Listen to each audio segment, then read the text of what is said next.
One of the most meaningful and important things a parent can do in your day is to speak their child's love language to them at two critical points of the day.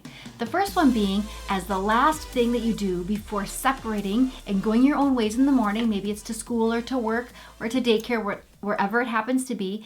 And then at the end of that day, when you come back together again and you're reunited after a day, speaking your child's love language to them as their first encounter can have such a huge impact on their success.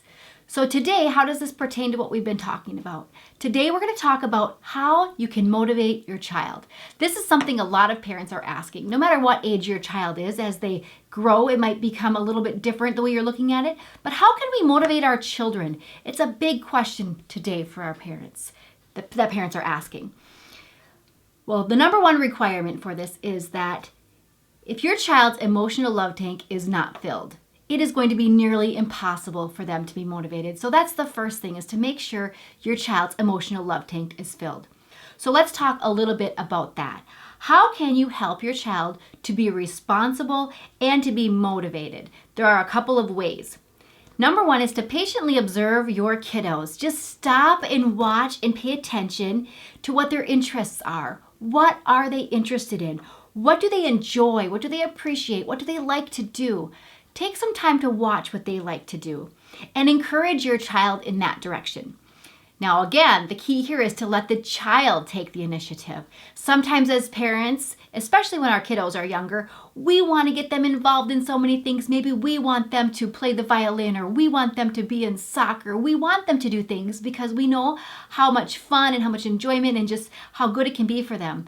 And when they're younger, that might be more okay. But as they grow older and they enter those pre-teen years and those teen years, it's not as easy for mom and dad to say, hey, I want you to do this or I want you to do that. Because if the parents are taking the initiative and the responsibility, the kids often aren't as motivated as we would like them to be. But if it's their interest, then they're highly motivated if they are taking the lead and if that's their interest and we're kind of guiding them and encouraging them and supporting them in that direction. So observing what your child is drawn to and encouraging them in that is really important, because when parents take that initiative, the children are rarely motivated. The next one, and this gets to be more and more true as your children get older, but both parents and children cannot be responsible for the same thing at the same time. So you cannot both be responsible for your child's motivation or initiative for the same thing at the same time. If parents are more motivated and responsible in a direction, then children tend to kind of slack off or lack off and let the parents take that motivation. So as parents, sometimes it can be super, super difficult, but it's so important that we just be patient and that we wait and that we let our children take the initiative in order to allow them to take responsibility. But this brings us right back to where I started today, and that is how when your child's emotional love tank is filled, they are most ready to learn and be successful. They're at their highest motivation and success rate when their emotional love tank is filled.